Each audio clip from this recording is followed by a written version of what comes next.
sad situation for all around. What's insurance got to do with theology? Nothing. We have to have insurance that God is there.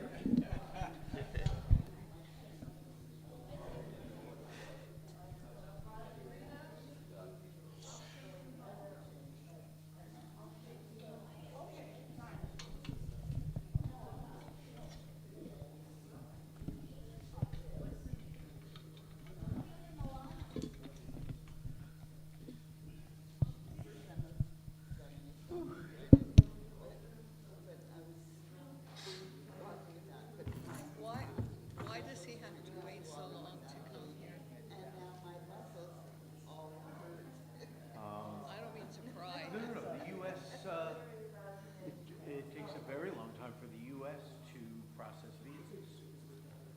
Are you kidding?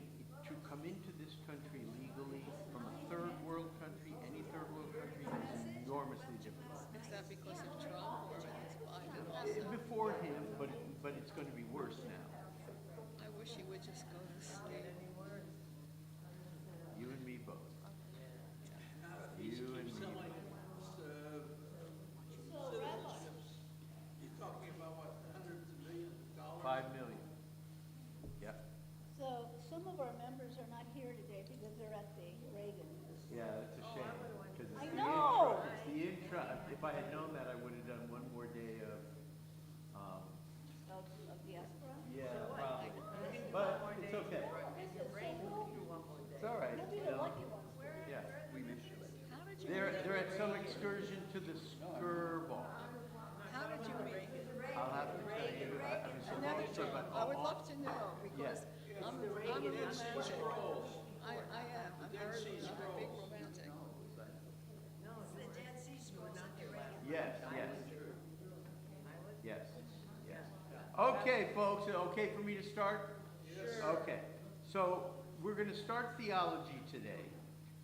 You're going to see me looking at my phone a lot today. It is not me on the phone. It is my notes that I left on the kitchen table that my son photographed for me so that I could have everything clear today.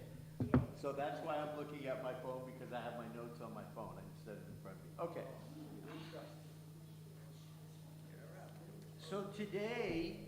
So today we're going to start theology. And it probably makes sense for us to talk about what theology is before we go into it. So theology comes from two words. Greek words theos, that's an O there, which means God, and logos, which has a number of meanings, but words, study, utterances. So what we are going to do in this class is the study of God. Okay. I have prepared everything from, there's a book, I was going to bring it in today, I'll bring it in next week. If you are interested in learning what I'm teaching and reading more about it and just having a reference book, that kind of thing, the name of the book is called What Jews Believe by David Ariel, A-R-I-E-L. David Ariel, who was a professor at one of the big universities in the Jewish Studies department. What Jews Believe. And it's really kind of a misleading title. It's a misleading title because Jews believe lots of different things, and some of them are totally not Jewish, but Jews believe them anyway. This class would better be called, What Does Judaism Teach?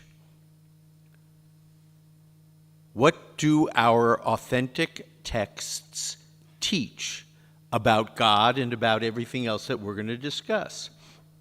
And as a way of demonstrating that to you, so in many of the adult classes that I've taught, I will ask them, okay, can you tell me what is God's nature? What is the essence of God? Who is God? And invariably, and you may be thinking this right this minute, and if you are, don't feel bad at all. invariably I have one or two people who will blurt out immediately, God is love. And so I need to tell you, that's definitely not Jewish. That's Christian.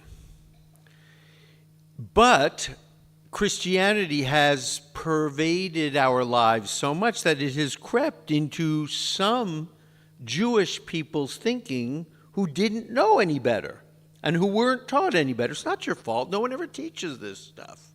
Nobody teaches this stuff unless you go to a class in theology. And it's so important for us to know as Jews. I say I'm Jewish. Okay, what do you believe? God is one and it's not Jesus. Okay, that's juvenile.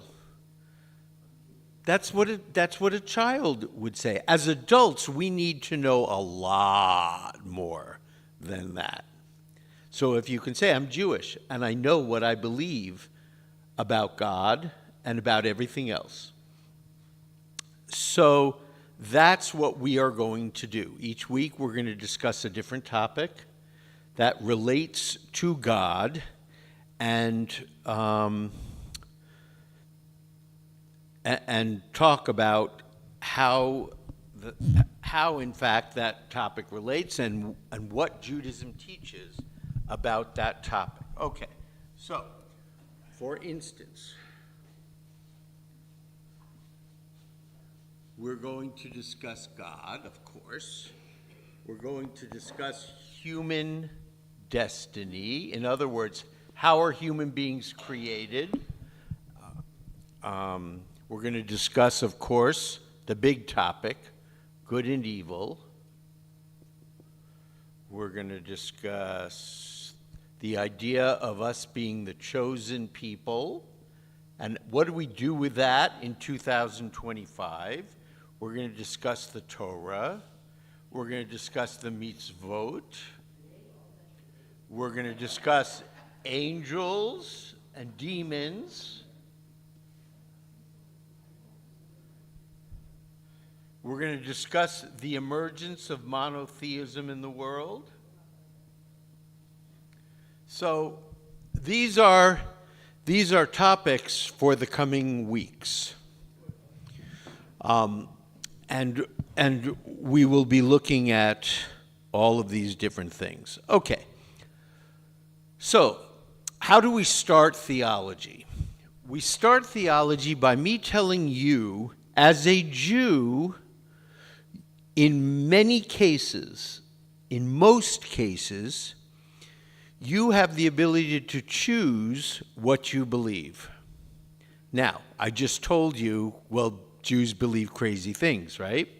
Well, you have the ability to choose from a select number of ideas. So, for instance, imagine now you have walked into this room. That right there is the kosher Jewish table.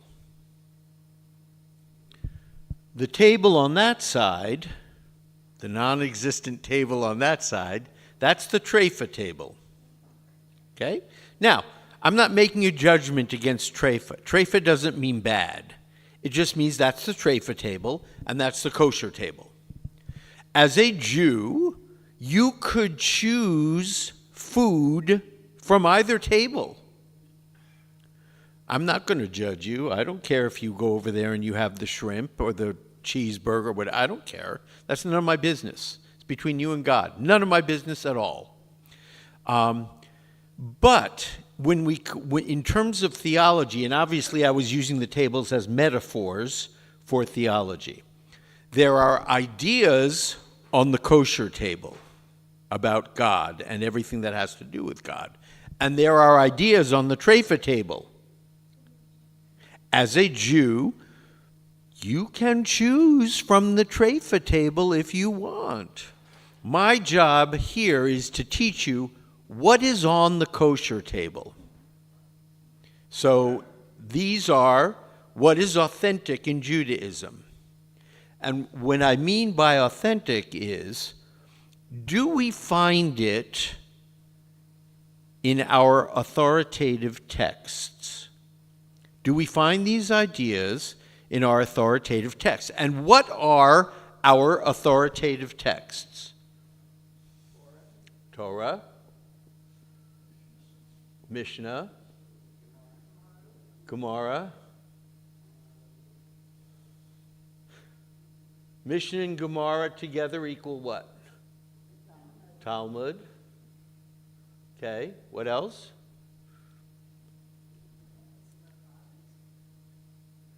Ethics of our fathers. Okay, where is that?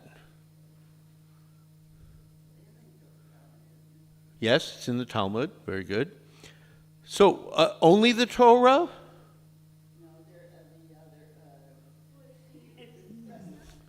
The Tanakh. Yes. So what's the difference between the Torah and the Tanakh?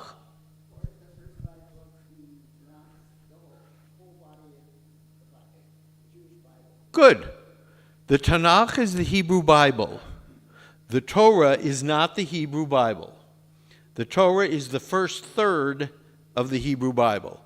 There are two other sets of books that make up the Hebrew Bible, the prophets and the other writings. So, for instance, where do we find the writings of Isaiah and Ezekiel and Jeremiah, the three biggies? In the book of prophets. Where do we find Proverbs, Esther, Lamentations? In the other writings, in the Ketuvim. Now, it is important to note, Lana, you just said an important word, the Apocrypha. What are the Apocrypha? The Apocrypha are writings that were rejected from the Bible. The Apocrypha were writings that some Jews were writing and reading, especially the Essenes in the Dead Sea. And these include very important books like Jubilees, Enoch, Tobit, a number of others. These are the Apocrypha, and they were not included in the Bible. The rabbis rejected them, and they are not authoritative. In other words, if I want to say, what does Judaism teach? I'm not going to the Apocrypha. I'm not. Because they have ideas that the rabbis said, nah, no. Survey says, Okay. So we have Torah and Tanakh. We have Talmud. Anything else that you would think of? There's another big one. Shulchan Aruch, good. Shulchan Aruch would be considered an authoritative text. Yes. It is. What is the Shulchan Aruch? Anyone know? It's an important book. It's sort of a digestion of the Talmud for practical use, so we know what the whole is. Very good. So in the Middle Ages, in what is now Israel, today Israel, and also other areas in the Middle East, there was an attempt to take the major teachings of the Talmud. Because remember, what does the Talmud do? It often gives you a majority opinion, a minority opinion, and then it tells you the law. So remember, the Mishnah is the simple law. And then the Gemara are the discussions of the rabbis afterwards to try to figure out, well, does that law apply to everyone in every case? So for instance, when we're talking about certain agricultural ideas, the Mishnah is very clear. But the Mishnah was written for people who were living in the land of Israel. And now the rabbis are going to start discussing, well, what if you don't live in Israel? Does the same law apply? I mean, a very similar idea is, before I get to that. So Judah Hanasi codifies the Mishnah in 200 CE, and then the discussions happen by the rabbis after that up till 600 in Babylonia and up till 400 in Palestine, and you have the Talmud, and that's closed. Now we have the Shulchan Aruch, and there were 3 attempts to codify all the laws of the Talmud. Maimonides wrote the first one in the Mishnah Torah, but it was really long. I mean, the Talmud is like really, really long, and the Mishnah Torah was really long, and the other rabbis didn't like it because Maimonides never cited his sources. Maimonides simply said, "This is the law." And the other rabbi said, "Excuse me, who put you in charge? What do you mean that's the law?" "No, I don't think so. Thank you very much, but no." And then there was a second attempt by the Arba Turim, it was called, and it was pretty long too. And then in 1500, Joseph Caro writes the Shulchan Aruch, and it was the shortest of the 3, and it is used up until this very minute by Orthodox communities to find out what is the law. If you want to find out what are the laws of Sukkot, for instance, what do you do with the etrog? What do you do with the lulav? How does it blah, blah, blah, blah, blah? You go to the Shulchan Aruch, and it tells you what the law is. It tells you what the law is for everything in Judaism. That is called the Shulchan Aruch. This is a shulchan in Hebrew. It's a table. Aruch means set, so it's the set table. And that is an authoritative text for what the law is. Okay, there's another biggie that I'm thinking about. Yes? Good. Very good. And what is the major work in Kabbalah? It is called the Zohar. And under that we'll put mystical texts, because there are several mystical texts as well. But the Zohar is the biggie. So, if you want to find out what Judaism says about a certain subject relating to God, if you find it in these, mostly in this, this, and this, then it's authentically Jewish. It is Jewish, you can say. And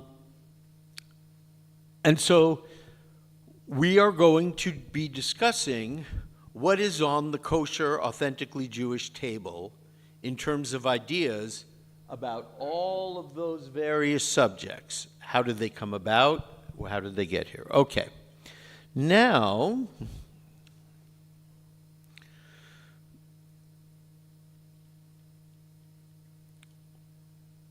let's talk a little bit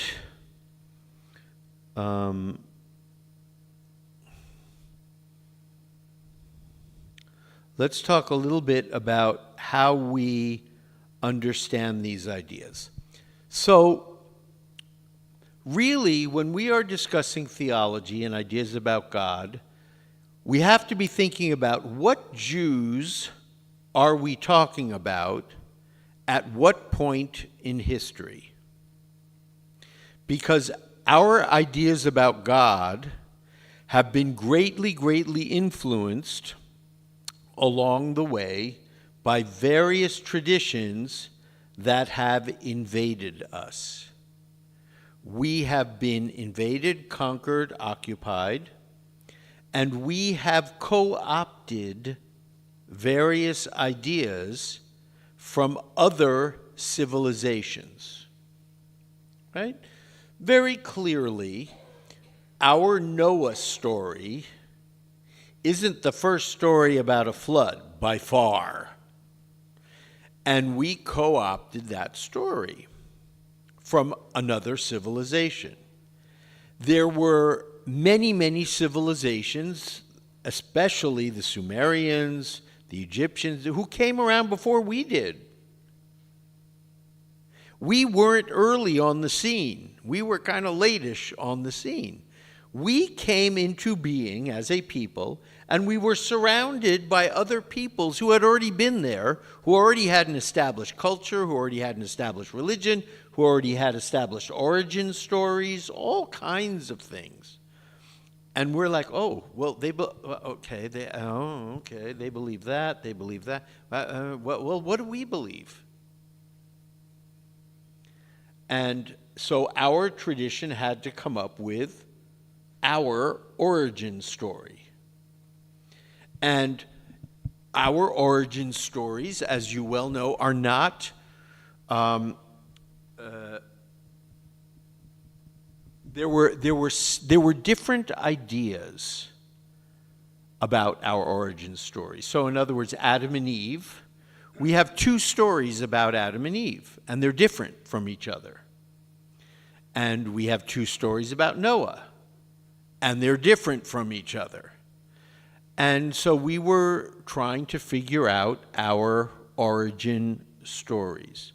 Why were they different from each other? Well, if you're an academic, you're going to argue that the documentary hypothesis is en force.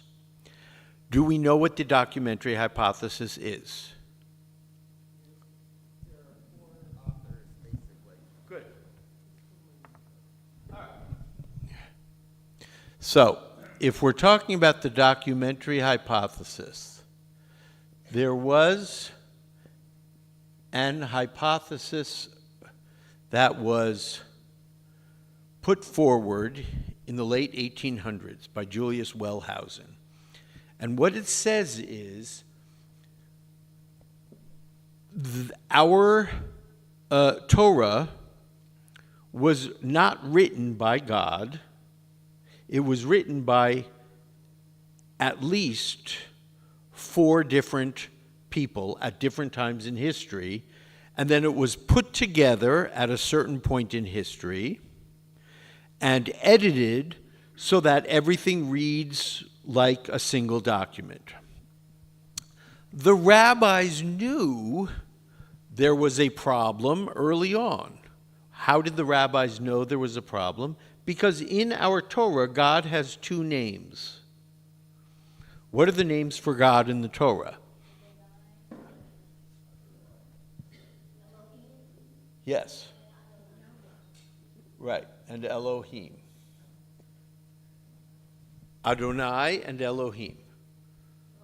And the rabbis said, well, how come God has 2 names, right?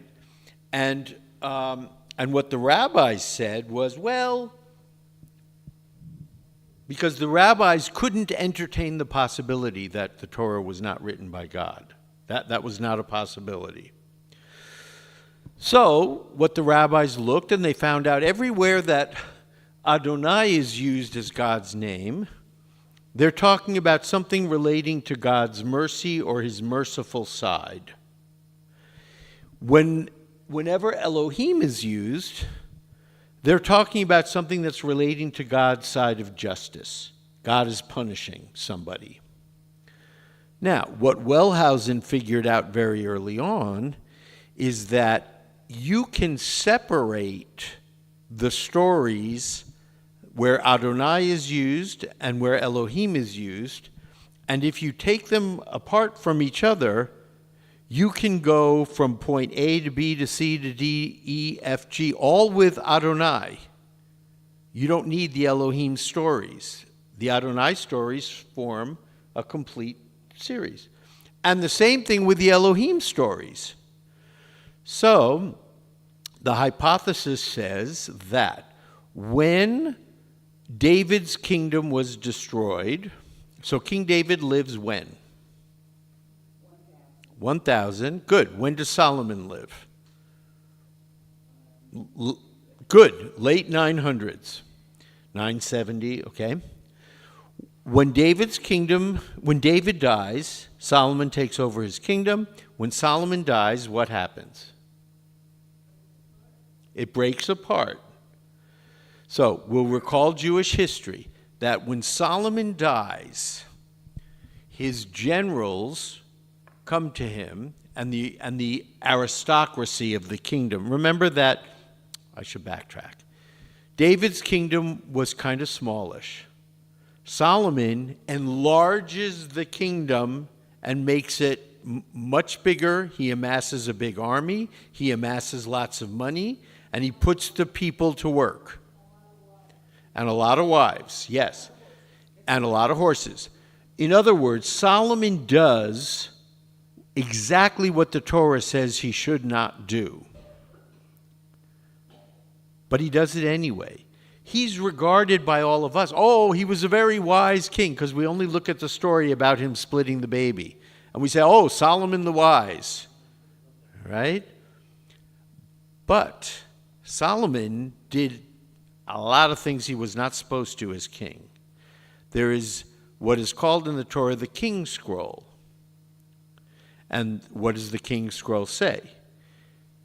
The king cannot go to Egypt to get horses. The king cannot have many wives. The king cannot amass lots of money. What did Solomon do? He went to Egypt to get horses. He had a lot of wives, and he amassed a lot of money. And he conscripted the people into the army. The people did not like Solomon, the average people. So when Solomon dies, once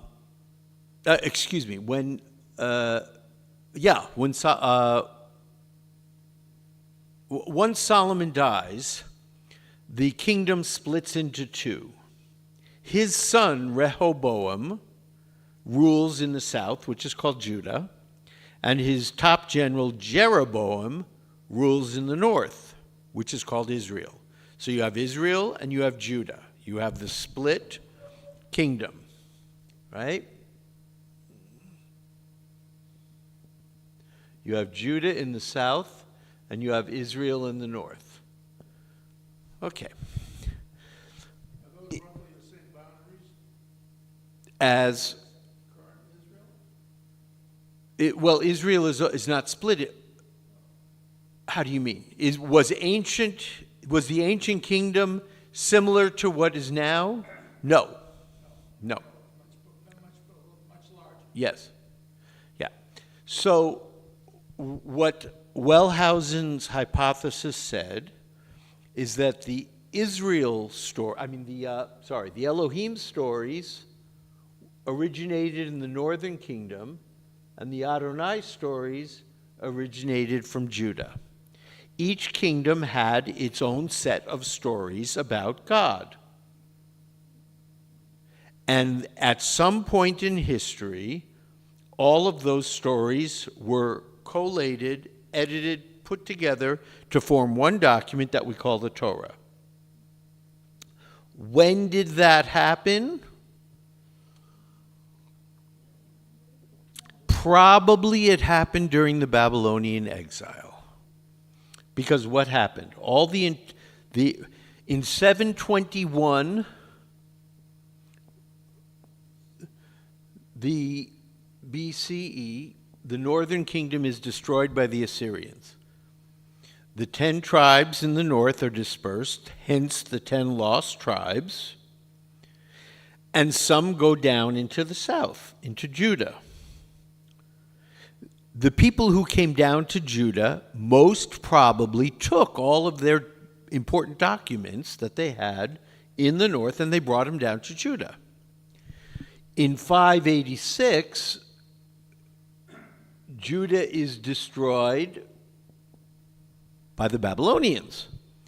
And everyone who's anyone, the remnant of the monarchy, all the scribes, the priests, everybody who's smart, gets sent into exile into Babylon. What did they do? They took all of their documents, which consisted of all of their stories and all of their stories, into Babylon.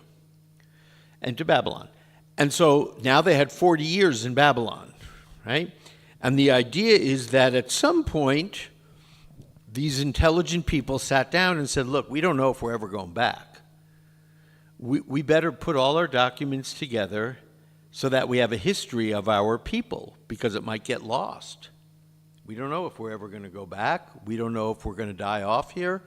We need to write a history of our people. And so the Torah then was assembled with both sets of documents, both stories of Noah, both stories of Adam and Eve. And in the north, The northern folks were more partial to certain kinds of stories, and the southern folks were more partial to certain kinds of stories. And so everything was put together. In the center of this, you have Leviticus. And Leviticus was most probably written by the priests, the exiled priests who had no job anymore. And they were in exile in Babylon with everybody else. And they said, you know what? We're going to die here probably. 40 years was an average lifespan. We better write a book to let future priests know how to do the sacrifices. Because we won't be here anymore, and we're not doing sacrifices, so the younger priests can't learn how to do them from us. So they wrote a book, Leviticus, that tells all about the sacrifices, when they're supposed to be made, how they're supposed to be made, et cetera, as kind of a guidebook for new priests. And, of course, that was very important because in 538, Cyrus lets the Jews go back. And then you had a couple of older priests, but mostly young people who had to get the Second Temple started again. We know that there were some people who were alive before the exile and who went back after the exile. How do we know that? Because the Torah, the Tanakh tells us that when the older people came back and they saw this Second Temple, they cried. And we would say, oh, that's nice. They cried because they were so happy to see a temple erected again and everything started. Nah, they cried because it was such like a schlubby temple. They had Solomon's temple when they were young. The most magnificent structure, one of the most magnificent structures in the ancient world. They had Solomon's temple. They came back from Babylonia. They had no money. They had nothing. And they built this temple. And the people, and these older individuals were like, really? That's the temple? Really? And they cried because it was such a letdown. It was not even close to what Solomon's temple was. Okay, yes, Rosie. Was that Ezra that came back? So, yes. So Ezra, the people come back with the remnant of the monarchy, Zerubbabel. Zerubbabel is not allowed to establish the monarchy again. But he does lead the people back. And so who is the one during the Babylonian exile who edited everything and put it together? Well, if you read David Elliott Friedman's book, he says it was Ezra, the scribe. Ezra redacted all of the documents they have and put the Torah together and brought it back with the people.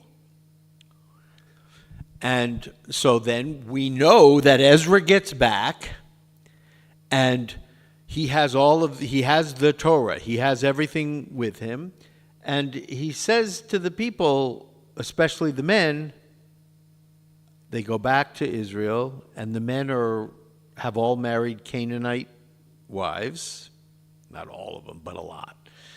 And he goes back and he says, what the hell are you doing? You married Canaanite wives who are idolaters. They are raising the children, and they're raising them to worship lots of gods? Are you crazy? Get rid of all your foreign wives and marry a Jewish wife and get back to what God wants.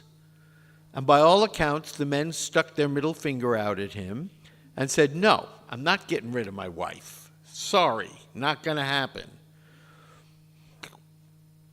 Okay, so this is the documentary hypothesis, that we have two sets of stories because we had two kingdoms, and one set of stories went with the northern kingdom, one set of stories went with the southern kingdom, and at some point they were all put together.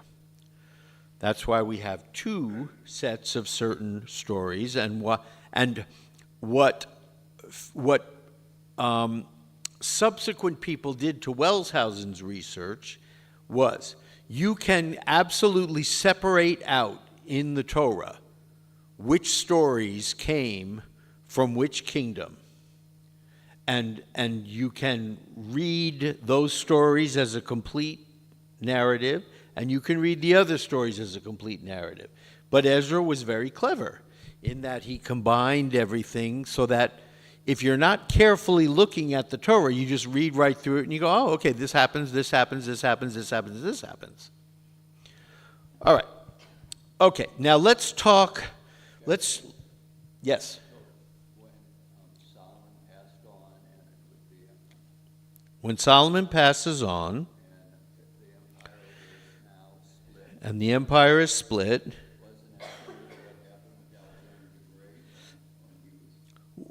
isn't that what happened with Alexander the Great when he was killed? So Alexander the Great dies approximately when? 330-ish. And in 330-ish, Alexander the Great dies. What happens to his empire? It was the greatest empire that the ancient world had known up until that time. It is split among his 5 generals. He had 5 generals. 2 of them were more powerful than the other 3. The other 3 got small amounts of territory. The big 2, Ptolemy and Seleucus, take most of his empire. Ptolemy takes the western part of his empire, including Egypt and what is now Israel. Seleucus takes the eastern part of his empire, including Syria. And this is our Hanukkah story. Seleucus, the Seleucids, because Seleucus is already dead by the time the Hanukkah story happens, but the Seleucids, his followers afterwards, want Israel. They want Jerusalem. They want the temple. Ptolemy had it. So they go to war to get it. And who intervenes? They take the temple. Who intervenes? The Maccabees. The Maccabees take the Temple Mount back. Yay for us! That's our story of Hanukkah. Did the Seleucids defeat the other army? No, not a chance. Did the Maccabees defeat the Seleucids? Not a chance. None of that would happen until much later. But what the Maccabees did was they won a significant battle. They got the temple back. So it's like, yay for us. we got the temple back. It was a little battle in a huge territory in the middle of a very big war. But the Maccabees got our temple back. And so we say, great job, Maccabees. Right? Okay. So now let's understand a little bit about the progression, because as I told you, we co-opt ideas from various civilizations in history that have taken us over. Okay, who are the first people to defeat us and our kingdoms?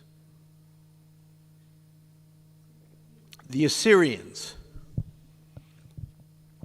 And the Assyrians get us. They destroy the northern kingdom in 721. And they go all the way to 612. Who is next to take us over? The Babylonians.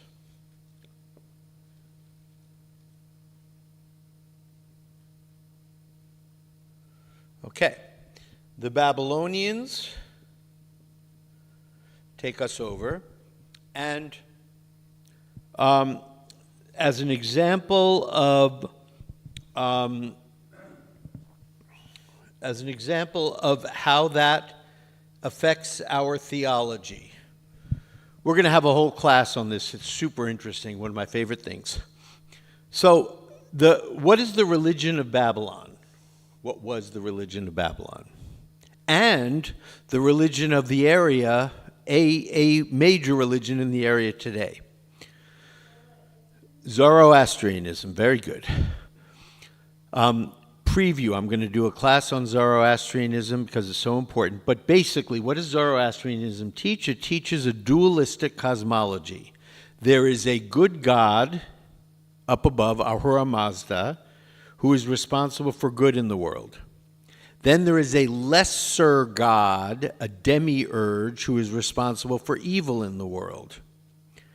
And that's how they explained how evil gets into a world that is supervised by a good God. Now, really interesting preview. When we get way past that up into Christianity, we will talk for a moment about something called the Marcion heresy, in which Marcion posited for Christianity that there was a dual cosmos, that Jesus was at the top, and he was responsible for all the good in the world. And guess who was the demiurge who was responsible for all the evil in the world? Us, the Jews. The Jewish God was responsible for all the evil in the world. How interesting. Okay. So, the Babylonians go all the way up into 538, and then who takes over after the Babylonians? Nope. Who lets us back out of the exile? Cyrus the Great from where? Persia. Now we have the Persian Empire. And the Persian Empire, like the Babylonian Empire, their dominant religion was Zoroastrianism. So we continue with those ideas. Because there was the idea of a good God and an evil divinity, from Zoroastrianism, we get angels and demons. There are angels in the Torah, but they are called Melachim, messengers from God. They don't have specific names, and they carry out God's work.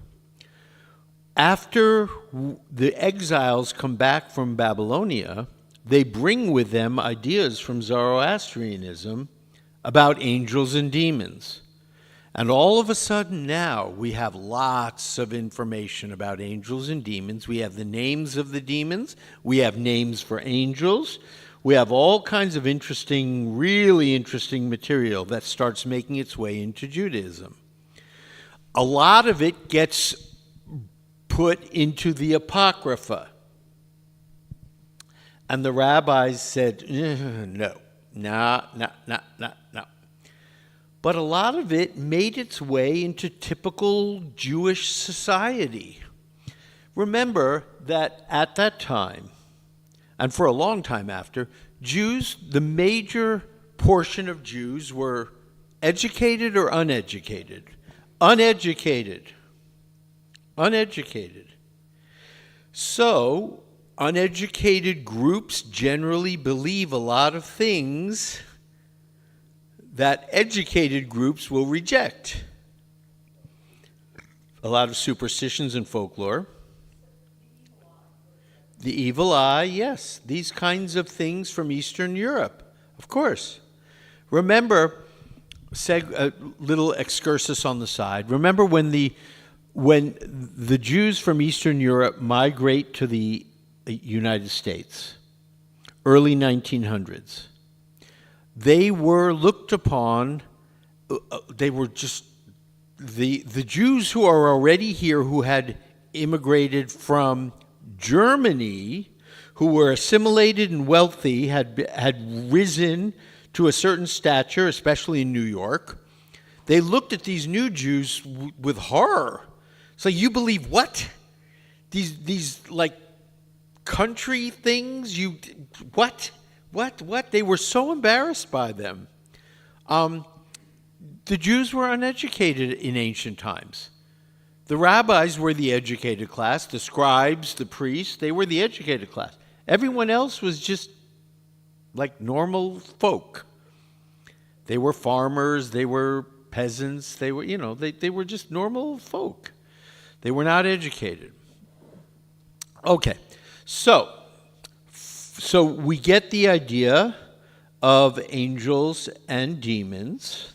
That's one idea that we get from Zoroastrianism. Okay, so that figures up until 538, and that goes until 330, and then we get who?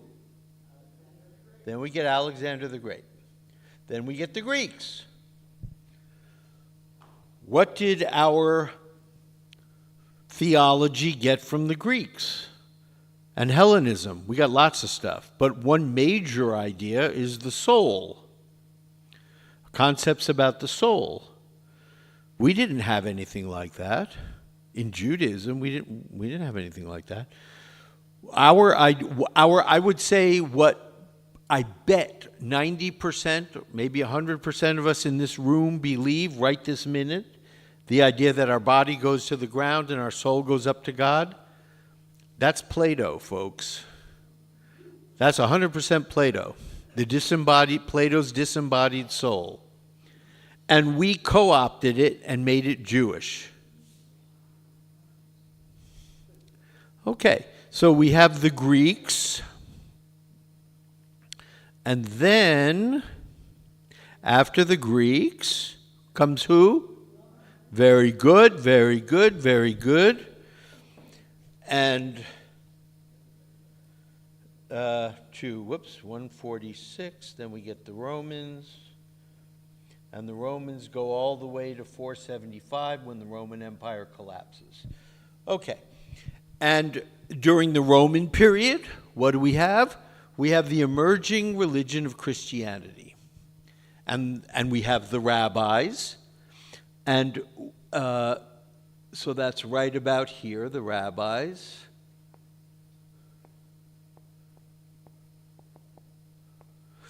And they have to deal with the emerging religion that is called Christianity, that many people are flocking to, including some Jews. All of Jesus' congregation were Jews. He was a Jewish rabbi teaching Judaism. 99% of what he taught was Jewish. To Jews. He was just teaching a kind of Judaism that the high priest Caiaphas and the temple hierarchy didn't like. He wasn't teaching Christianity. He was teaching Judaism, and he was a pretty, pretty traditional Jew. Very interested in purity laws, etc. It isn't until the very, very end of his ministry that he begins to believe claims about him as divine or messianic or anything like that. But he was a Jewish rabbi teaching Jews. Jews began to like the Christian message. Why? Because it said God is love, basically. Right? There's a loving God. You don't need to circumcise. You don't need to keep kosher. You don't need to keep Shabbat. You don't need to do all these things that make it so hard. And guess what? God's not going to smite you if you mess up, because God is a loving God. And the people said, I think I like that. I think I'm going there instead. And lots of Jews went there. And enough Jews went there that the rabbis felt threatened. So we had the Birkat Haminim. Life was so hard. And to say, don't worry about, just do what you want because you're going to have a wonderful time when you die. Yes, absolutely. Evie says, the message of Christianity, remember, is that this world is one thing, but the next world with Jesus is the big event. And people had very difficult, terrible lives. They didn't live very long. You could die from a tooth infection. And so they said, I like that idea better. And so the rabbis had to compete with Christianity, and they had to compete with the ideas of Zoroastrianism and a dual universe, dual cosmology, that had been in the people's psyches since 500 years earlier. So the rabbis looked at this and they said, look, everyone believes in angels and demons. Okay, we can't just say there's no such thing, but we got to figure out a way to make them less powerful because they can't challenge God. So, as we have seen in another class, and I'll go over for a small time in this class as well, in the Apocrypha, the angels get to challenge God. They can do what they want. And they tell God, and they get really punished for it, but basically they tell God to go to whatever. And the rabbi said, oh, no, no, no. Angels can't do that. No way. God is God, and everything else is very much lesser, and no, we're clipping their wings, so to speak. They can't do that. And the demons, well, the demons are there, but they're kind of foolish, and they're not very powerful. We're going to see that. In the Apocrypha, the head demon at that time, Asmodeus, kills all of the husbands of this one girl because he wants the girl for himself. So he kills the husbands before they can have sex on their wedding night because he wants the girl for himself. But he's powerful enough to do that, right? What the rabbis say when they get a hold of him is, oh, no, no, no, no, no, no, no, no. These demons can't do anything like that. No, sorry. And so, as we move through history, you see that we co-opt so many ideas from the civilizations that take us over. And then what happens after the Romans? We get the proliferation of Christianity, right? In a big way.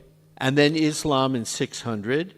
And then we're moving up to all kinds of ideas that happen after the schism, the Great Schism, when the eastern half of the Roman Empire and the western half of the Roman Empire split. The western half becomes the Holy Roman Empire, the eastern half, Eastern Orthodox, right? And then we're coming up to 1500, and we get the Protestant Reformation and the printing press.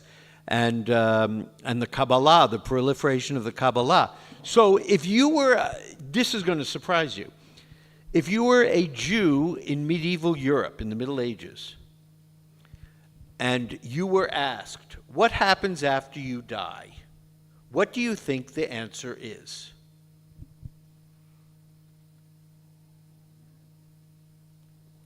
This is why we got to learn this stuff. This is why I'm so excited about this. The answer is you're reincarnated. A Jew in medieval Europe would say, what happens after you die? You're reincarnated. Why? Because the mystical texts, especially the Zohar, get published because of the printing press, and lots of Jews now have access to this material. So remember when I told you early on, as Jews, you can choose from the kosher table over here on Ideas on the Kosher Table, and what's on that table is found in our authoritative text, or you can go to the Treifa table and say, well, when I die, I turn into a star, and I shine brightly in the universe forever. Okay, you could believe that. Judaism never teaches that anywhere. But you could believe it. On the kosher table, you're going to find out in a couple of classes from now, reincarnation is definitely on that table in a big way, as are several other ideas about what happens after we die. And as a Jew, you can choose which of those beliefs you want to believe in, as long as it comes from the kosher table. All right, everybody, we got lots of great stuff we're going to do in the coming weeks. I can do something like that. Yes, something that you can look at. Okay.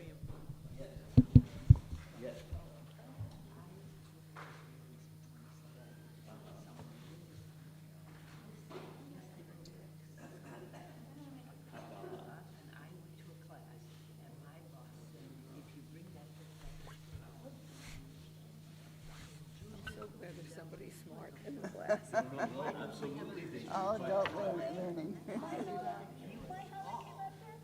Certain Jews don't like the cow.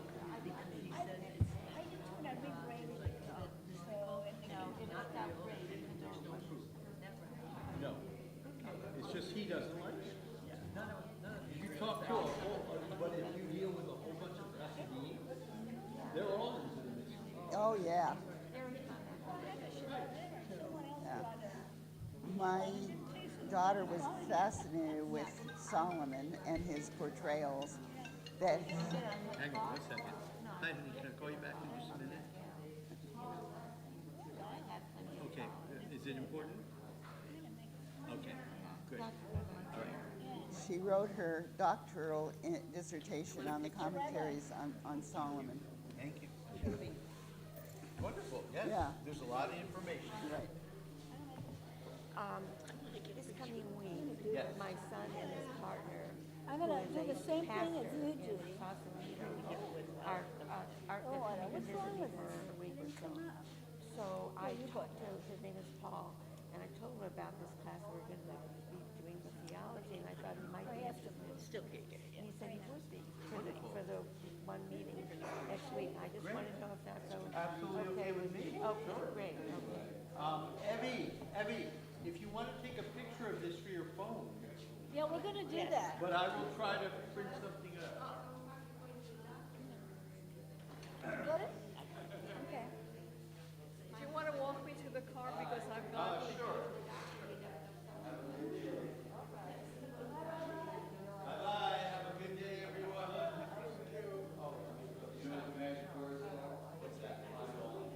Mine on, yes.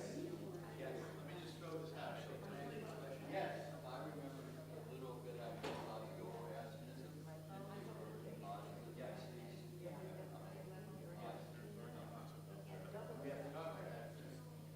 Because they believe in resurrection of the dead.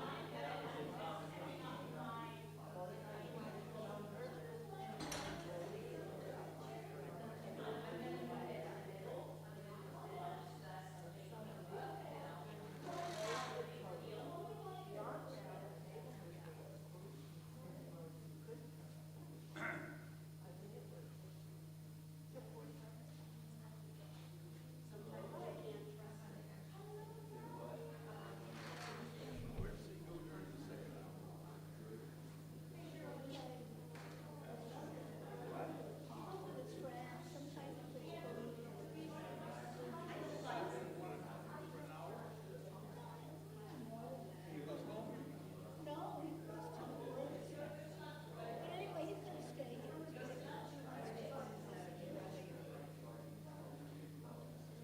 Okay. Oh, wow.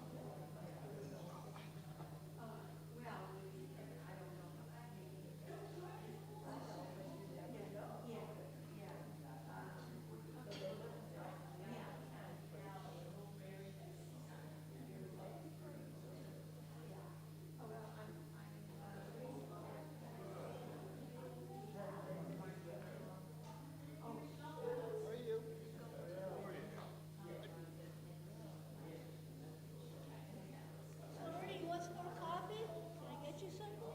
No, I'm, Your phone?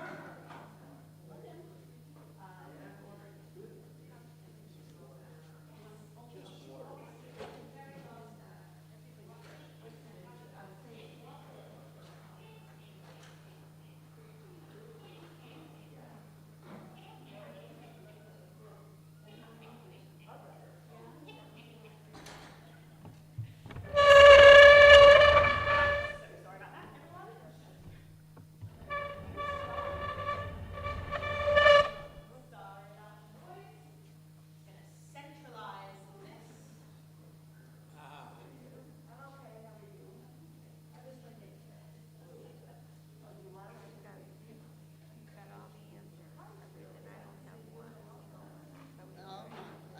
All adult learning. I didn't know anything until I came to it.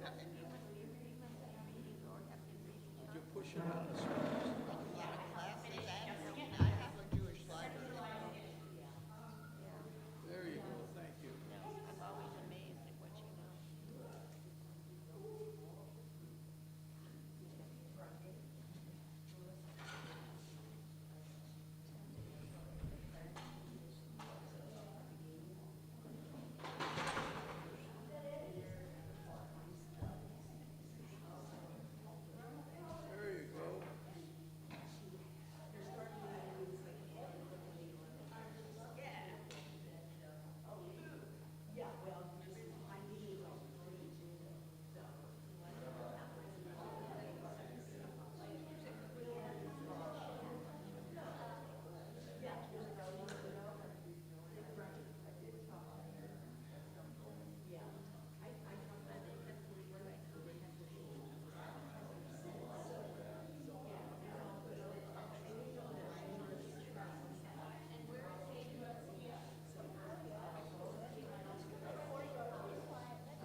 my dear?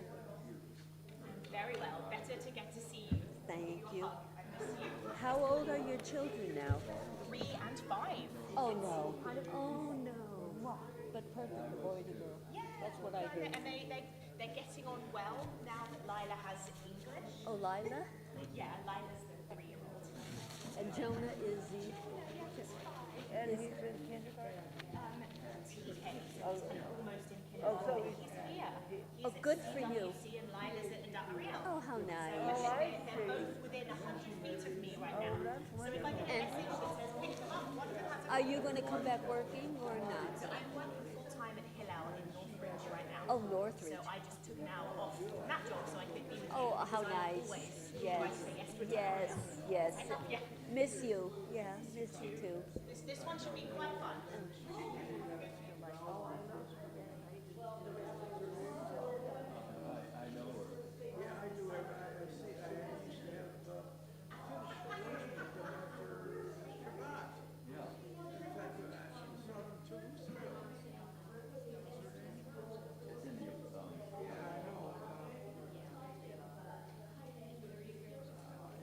Come back anyway, 3 women in his life.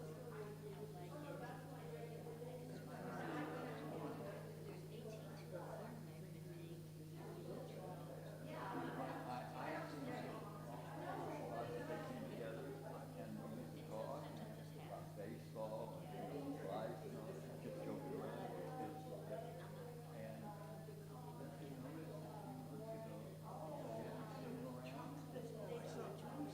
wait, you saw him 2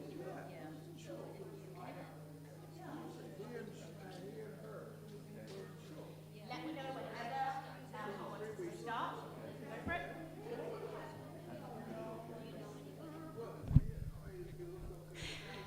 Ladies and gentlemen of MID, thank you everyone for being here today, and it's such a pleasure, like an outright pleasure, to be invited back. So as you know, I am happy to substitute for your regular, incredible, wonderful teachers if I'm available. I do have a full-time job at Hillel 818 in Northridge, just because some people are asking, what are you doing these days, Rabbi? So I'm overseeing students, 18 to 25-year-olds, the undergraduates. We do a lot of teaching and celebrating the holidays, the festivals, one-on-one work with students in need of some extra care, etc., etc. So that definitely keeps me busy. But the students don't really get up until noon, so I can often be here in the mornings. So that's why it was very easy to say yes to MID. Right. So this is a slightly different type of... I just also want to acknowledge anyone who might be watching from home. I know that Joan was watching MID a few weeks ago and said hello. So if you're watching or if anyone else is there remotely, it's so good to get to learn with you today. Please play along from your armchair. This is going to be... We're going to start off with some Jewish wisdom, because there are core values that we're just going to refresh ourselves with. I think we all already are going to be familiar with a couple of our texts from the first slides. But then we're going to go into some practical applications of how to improve our self-esteem, our organizational ability, those little habits that we probably all feel we could do better at. So this is actually something I rarely do, rather than a kind of just philosophical, existential, let's just chat and think texts through for the love of learning. This is hopefully a takeaway. There'll be applications that you can, and you're also welcome to ignore anything that goes on here. But this is something that I have struggled with ever since having children, which is just how to get all the things done, how to balance my life. And all of you individuals have many different challenges. Even if you are living alone and you don't have pets, you still have to do chores, you still have responsibilities, and you have done in the past. Or you know people who are kind of struggling right now. So this isn't even a if you're in crisis, we are here to help. This is just that invitation for self-love and betterment, because Lord knows the world is very messy and chaotic, and we can't change those big things, but we really can change the small things. So I'm going to show you how we're going to apply our Pirkei Avot wisdom to improve our habits, and I'm using B.J. Fogg, who is American, I believe. He's one of those motivational speaker types, but what he has to say I really resonated with, so I thought I would share it. Boom. Pirkei Avot, it's a classic, chapter 4, verse 2. Would someone like to slowly and loudly read this slide for me, and I can probably thread them a mic as well, if they would like to. Would you like to go for it?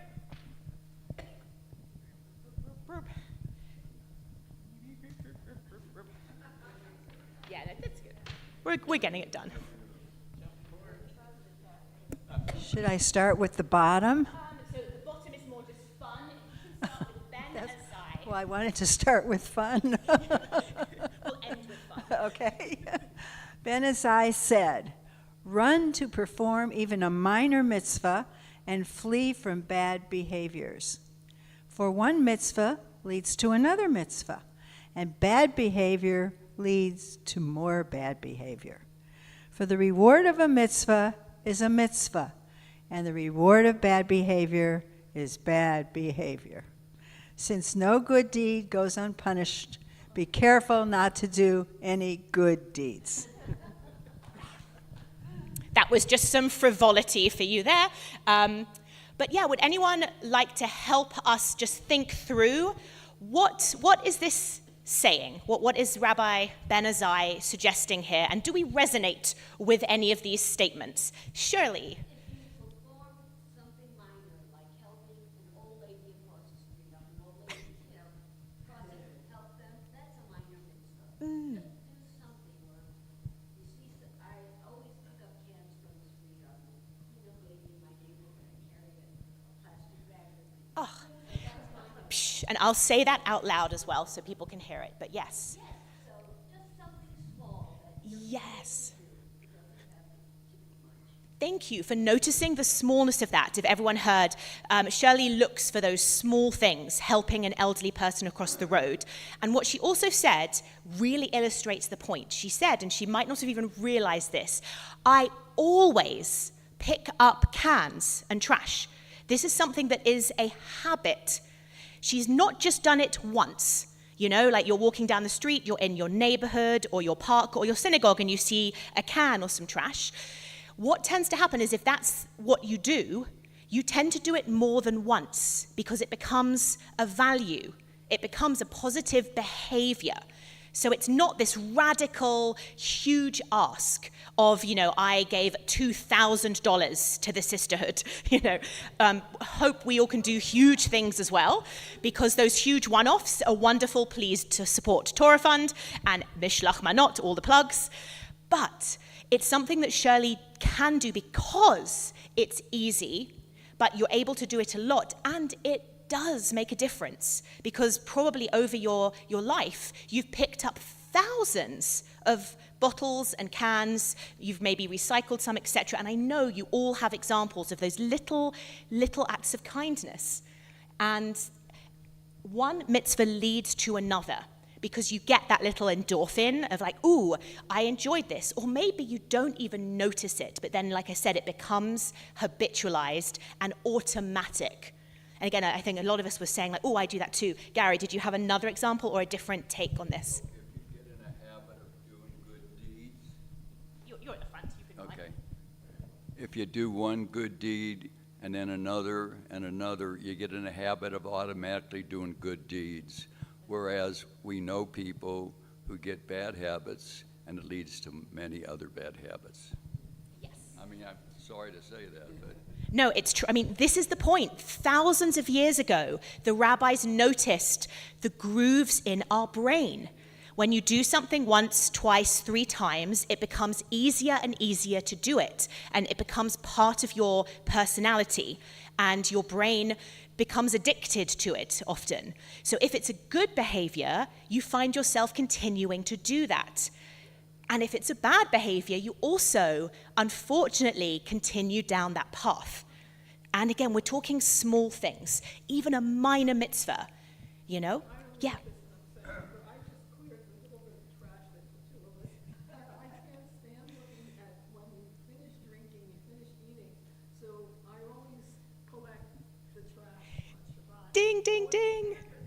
I don't know if I'm doing a mitzvah for anyone else but myself. Oh, I'm going to say that out loud. We have again the word always. This crazy woman in the front, who I've never seen before in my life, always will clear up trash, even if it's like Shabbat, Kiddush, even if it's not hers. Because, and she says, her motivation isn't, well, I want olam haba, you know, the world to come, or I want my synagogue to be beautiful. It's just like it's that pet peeve. And it doesn't even matter. We're going to go later into, does motivation factor into good behavior?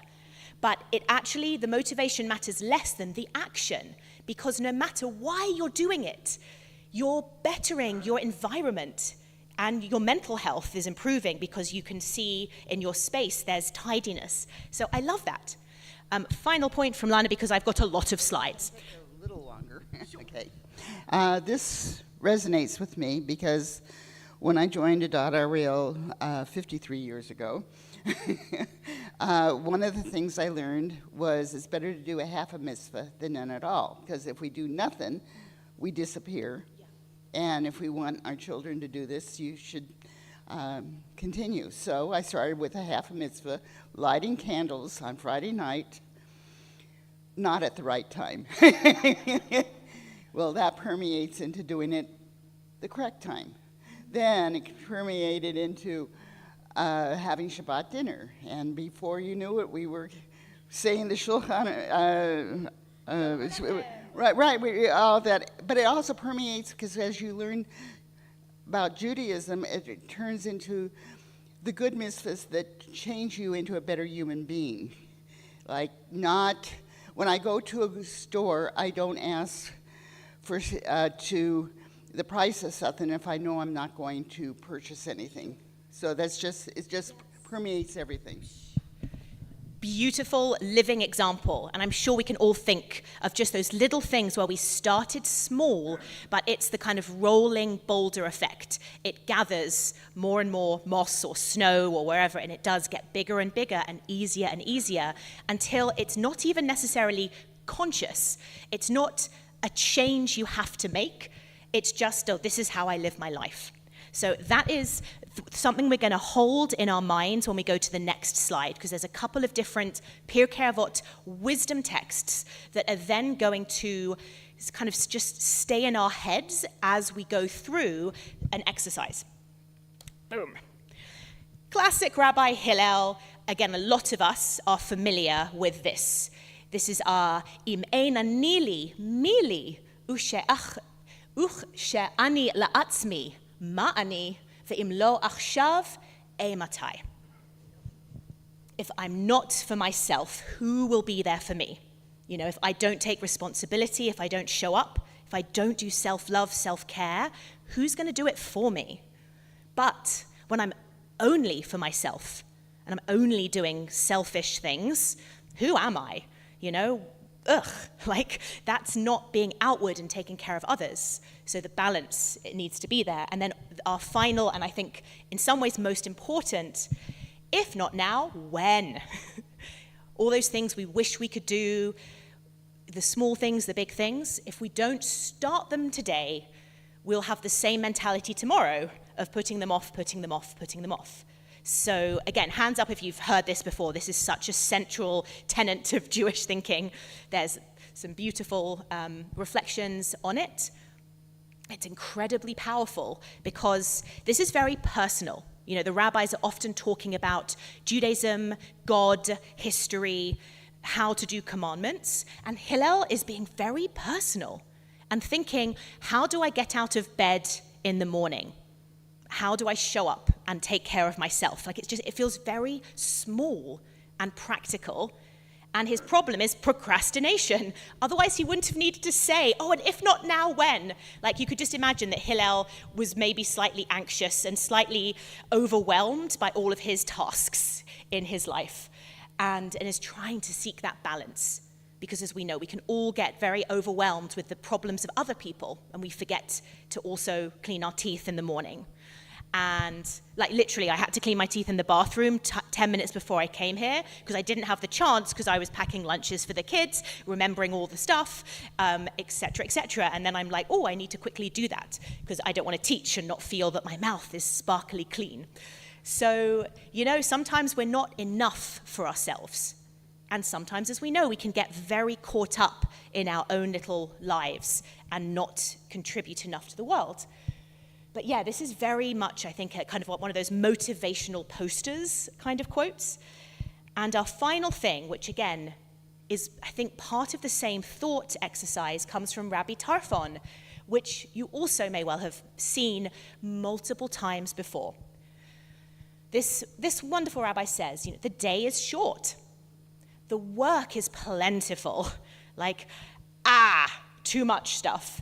The laborers, that's us, are indolent, meaning we are, I don't want to use the word lazy, but we're exhausted. We are overwhelmed and stressed. Our natural desire isn't necessarily to do working so hard. We wish we could just chill. The reward is great. When we put things in, we are going to feel better about ourselves. We know this. And the master of the house is insistent. Now, that could be ourselves. Freud says that, the ego is master of the house. So it could be that we are insistent, or it could be God, the ultimate master. God, the master of the universe, is compelling us, is saying, I created life. Do what you can with it. Do your best. And our final little kind of limitation on this, because this is very overwhelming. There's so much work. It's really hard. Yes, it's great. It feels wonderful. But you're all stressed and you're all lazy. And God is insisting you do this, and your own inner critic is insisting you do this. But balance. It is not your job to finish the work. And again, you get to interpret what the work is. It could be just a very specific, we have to raise a certain amount of money, for our synagogue. You don't have to be the sole donor. But neither are you at liberty to neglect it. You can't just blank it out entirely. It's very individualistic. Like, what can you do realistically? Don't do nothing, don't do everything, balance. And again, in my head, it's talking about the small things. Everything is overwhelming, but the day is short. So we get to, in every day, think, how can we make this day better? So with these 3 amazing Pirkei Avot statements, we'll now go into some of what B.J. Fogg has to say about creating habits. And you know what, this is a long one. We're going to actually skip this. It's just a parable that makes the same point. So B.J. Fogg's thesis is this: making change tiny is the best way to create lasting change. Because with all of these very inspiring thoughts of do your best, take care of yourself, but not too much, not too little, how? Because the rabbis don't tell us how. Making change tiny is the best way to actually create lasting change. He is a 20th century, still living, middle-aged man who studied business, philosophy, economics, is like a very good thinker in our time and has written some books and helps people do betterment. He's American, yes. I'm pretty sure he isn't Jewish. I did look him up. And that's okay, because sometimes non-Jews are quite smart too. So, first of all, he's going to point out, why do we struggle to make lasting change? Well, we all have behaviors we want to change for the better, but the problem is threefold. First, we judge ourselves far too harshly when we fail. Better to not do it because I just couldn't do it well. You know, again, feel free to resonate with this. It's okay to nod your head and be like, yep, that's so me, or yep, that's my partner, or yep, I see that in one of my children, or a friend. Second, and this one's a bit tougher, we're going to go into what he means by this. We mistake aspirations for behaviors. We'll go into what that means, because that can be like not as obvious. And then third, we set these big, lofty goals, that should say lofty and not just loft goals, and rely on motivation to achieve them. But what's the problem with motivation? Yep. Flakiness. Sometimes we're not. I think Evie was saying that. I get exhausted when I try to motivate myself. Yes. To work with papers. I can sculpt a 10-foot something, I can do a mural, I can make a tiny ring. But when I get a paper, if I don't file it alphabetically, my dry off piles up, and I try so hard, I'm gonna go in for 10 minutes, I'll go in for 10 minutes, Yeah. and it's so hard, this is what I have to go home Tuesday day. Yes. No, it's a lot.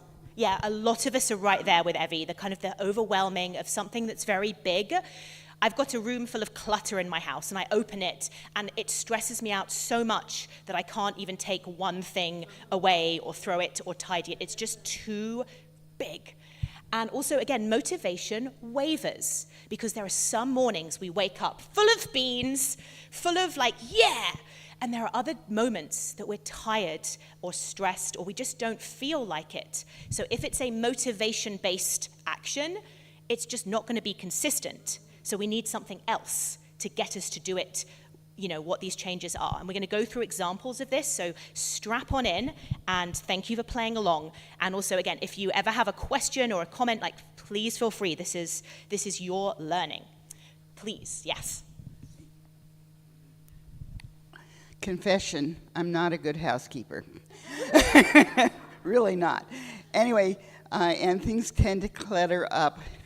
And I made a small little change several years ago that while I'm waiting for my coffee or the microwave or whatever it is, instead of twiddling my thumbs, it's amazing what you can get done in 3 minutes. So you've actually anticipated slide number 12. So well done. Keep that in mind. This is, again, none of this is rocket science. Like the stuff that we're going to see together is very kind of, in some ways, maybe obvious and small and doable. But that's the point. This is very pragmatic and very grounded. But that's what I heard from Rabbi Tarfon and Rabbi Hillel and Ben Azai, who are all just saying, the day is short, show up, do the work, and be okay in your world, kind of thing. So what we are going to do is we'll have a quick look at what is going on for those 3 hindrances. That first part was we judge ourselves too harshly when we fail. And again, a lot of us are like, yes, yes. It creates this barrier to wanting to try. When we don't achieve a goal, if we engage in negative self-talk, we perpetuate old cycles and then feel like we can never even achieve our goal. We turn to comforting old, unhealthy behaviors as we need a pick-me-up due to feeling so bad about failing. So it's not fun. And then we reflect on what we did, we feel even worse about ourselves and even less likely to be able to change.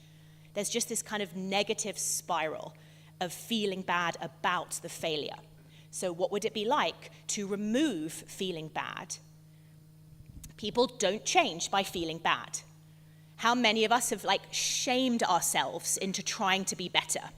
And sometimes this could be diet and exercise kind of things. Like, oh, I'm so disgusting. Oh, I must do this. And that might work for day 1.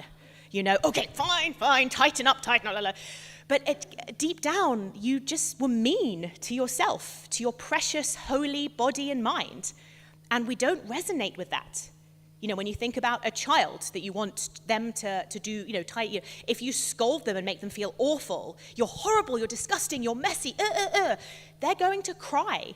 They're not going to feel motivated to tidy their room. They're just, and maybe they will, but it's going to kind of create a lasting negative impression where they don't trust you. Shirley.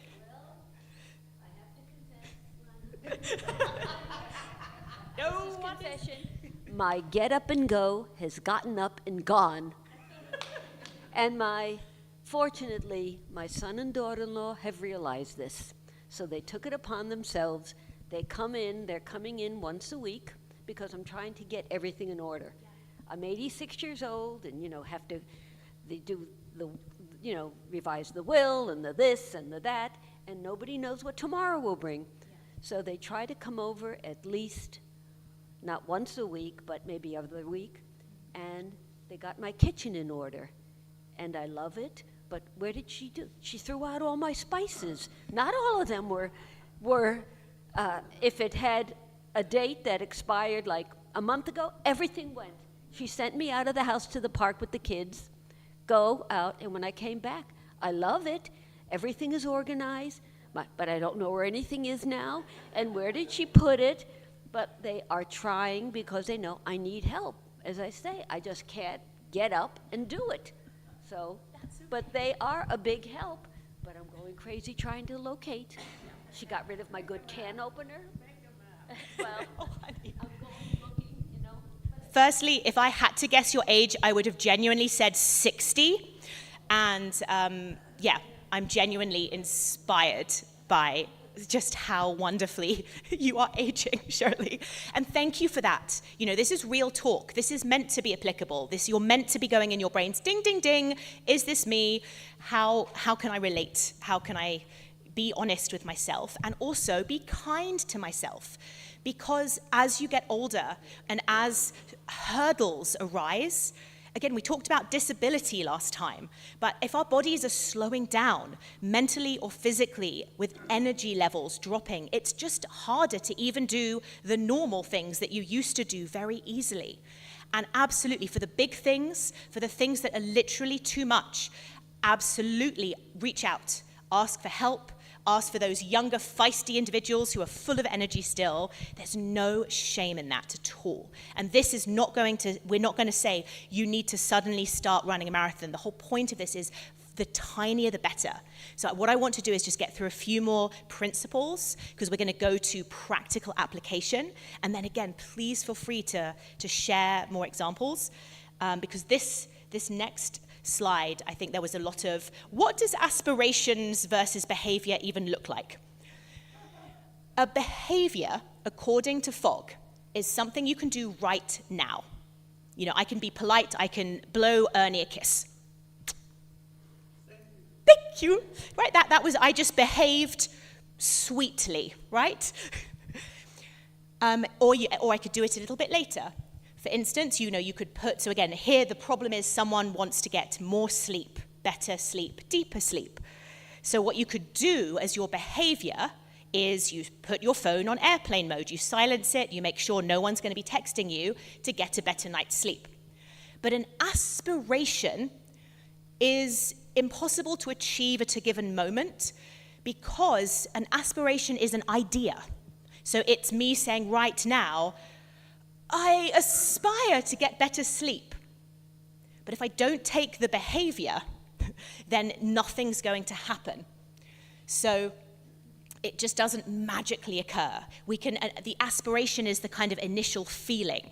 And we can say, I will be healthier, I will lose X amount of weight, or I will go through all my books, I will. And you can think yourself silly into all these aspirations, It's the intentions list that you would do, the New Year's resolutions. Another word for an aspiration could be a resolution. I will resolve.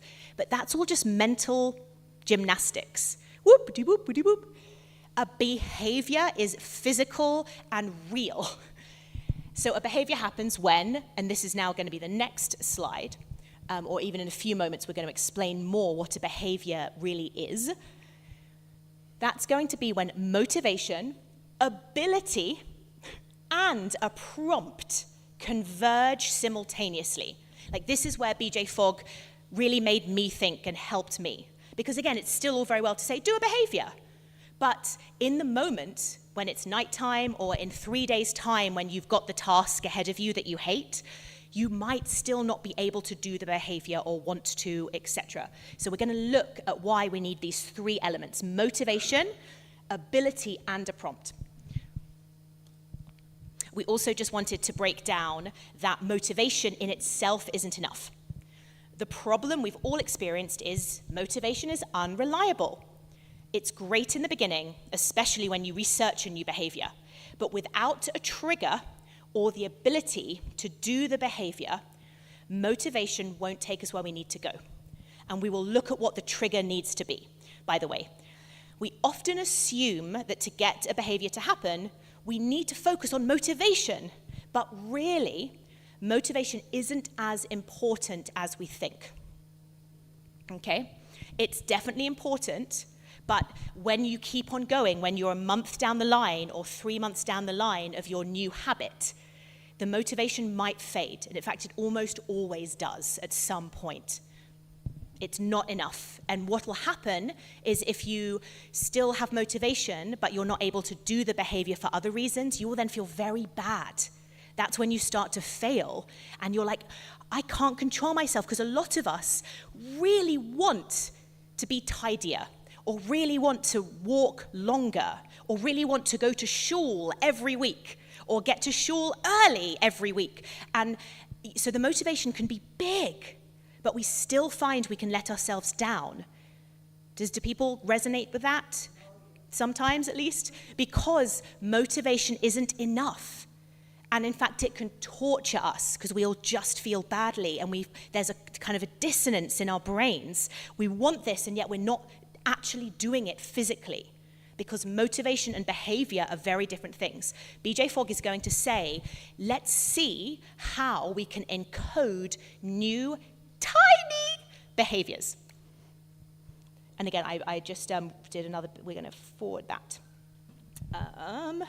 Yeah, because that's just a breakdown of that. So here is the answer to change our habits in tiny ways.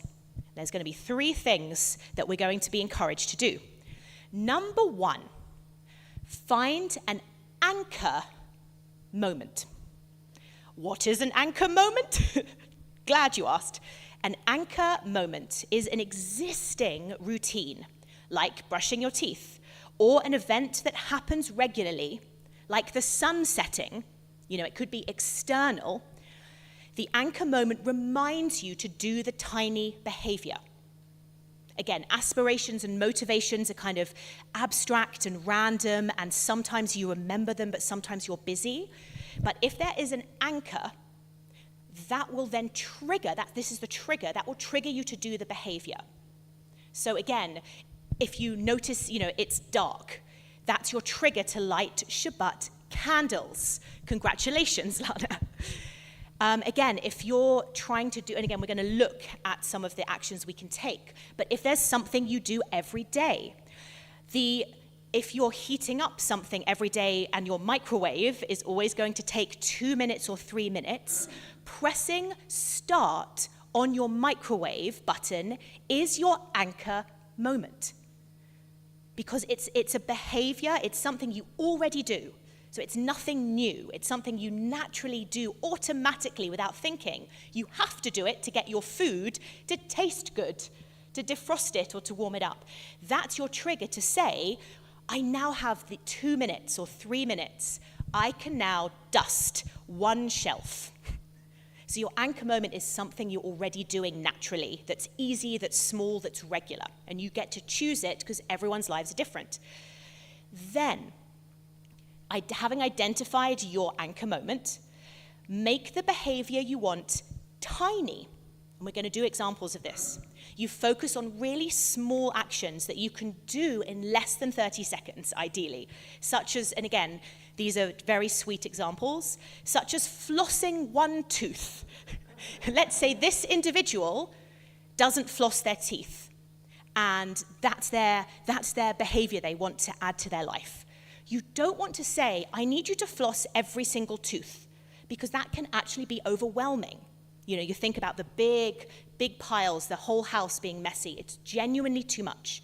But if you say, I will floss a tooth, and by the way, your anchor moment could be brushing your teeth. You know, you've got the toothbrush, you do that anyway. And you can do one tooth. Like, that's so easy. Done. Or it could be you're going to do one stretch. I have lower back problems at this point in my life, and it helps so much if I just bend down, try to touch my toes and breathe, or do 1 or 2 poses for 20 seconds. Again, it's a very short thing. I go days without stretching. It's bad, and again, it's going to catch up on me. And if I can link that to, and by the way, I've done this 6 months ago when I was really trying to work on myself. My anchor moment was flushing the toilet, because I flush the toilet when I use the toilet. That is an existing thing I do. And what would happen is Pavlov's dogs, you know, sound of the bell, Pavlov's dogs ran in and ate food. The flush of the toilet, because again, I'm done with my business, but I'm, you know, in the bathroom, I'd hear the flush, and I'd go, done! And I began stretching for a good few months after I flushed the toilet. And it would help, and it would be in private, no one would know, it was quick.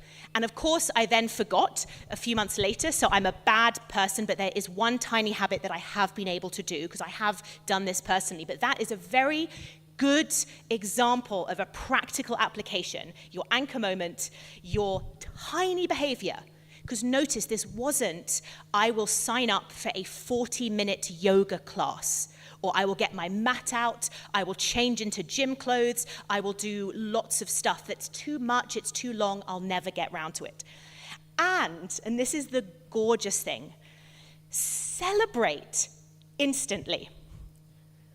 So I would go, flush, stretch, woo! I'm not kidding. Something you do to create positive emotions, such as saying, I did a good job, or awesome, you need to celebrate immediately after doing your tiny behavior, because it's wiring it into your brain, and you're acknowledging it. And it helps, because otherwise there's the kind of negative feelings, the judgments, and it's part of it, and you feel very silly, but it's literally the third important step, because otherwise it just doesn't even register. And you can do whatever you want for your celebration. But again, it has to be easy. It can't be, okay, I'm going to run to the other room, I'm going to make myself, an orange and peel it and eat the orange as a celebration. It's just something that is very verbal or very physical even. Like, you can clap, and again, we're going to go into even more what it looks like. But yeah, just any questions so far on these concepts? Anchor moment, tiny behavior, celebrate immediately. Yes, woohoo. So, the easier a behavior is to do, the more likely the behavior will become a habit. Again, this is very basic. You know this because you've probably all done this without even realizing it. And that also goes for breaking bad habits. You can make it infinitely harder to perform a behavior. So watching TV, for example, is a lot harder when the TV is unplugged in another room and you have to carry it down a flight of stairs and plug it in to watch. If you make something very hard, you won't do it. If you make it easy, you will do it. It's just, again, basic psychology. So here are prompts, because it's actually very tough sometimes to even identify the trigger and that behavior in itself. There's 3 types of prompts that you can use. So you've got your person or your personal prompt. That's going to rely on something inside of us to do, such as the feeling of thirst prompts you to hydrate. And while that's useful, and again, we're looking for triggers, like what will prompt you to do your behavior. But relying something on inside of yourself could be unlikely to lead to meaningful change due to unreliability. So something like thirst, very natural, of course you're going to drink. But again, this is where that motivation, that, oh, I must do this, it might just not be enough. So context prompts can be more helpful. Anything in your environment, because that's more reliable, it's there, could cue you to take action. Like an app, you could set your phone to go ding, ding, ding, ding, and that's your prompt that will create your anchor moment. You know, if you want, like again, I could have done that with my stretching. So I could have been like, I should stretch at 3 p.m., so I'll set an alarm. And again, it could be that someone else who, again, you reliably are with, if you're in a work situation, it could be your boss or it could be a partner who will remind you every morning to take your pill, you know? So that is an external concept prompt. But they can be problematic because you can have too many things going on and you can still ignore it or mute it. Again, there's no perfect way to do this, but we're just identifying those hindrances. BJ Fogg suggests action, a behavior you already do that can remind you to do your new habit you want to cultivate, because it's just already there. So you're changing even less in your life, because just the stress of having to set up an alarm and then suddenly it's this intrusive thing in your life, you will grow to resent that alarm. You might go to be annoyed at your partner who says, take this, do this, you promised you'd pray, go and, you know, do this. But like I said, the action is the flush. That happens anyway. So if you have as your target, your anchor moment, a prompt that's an action that's already happening, it just is more likely to go well. So your existing habit of pouring yourself a cup of coffee in the morning can serve as your prompt to take your daily vitamins, because you do it anyway. But what you have to just say is consciously, boom. So let's just do a quick test here. Let's say I'm going to start taking daily vitamins after my coffee. I'm going to go do. Oh, you know what? I said I'd take my vitamins. What do I then do after I've taken my vitamins? Yeah, I then go, woo, you did it, wah, ha, whatever I'd want to do. You see, you're quick learners, my darlings. So, this is now the formula. To create a tiny habit, find a behavior it would follow.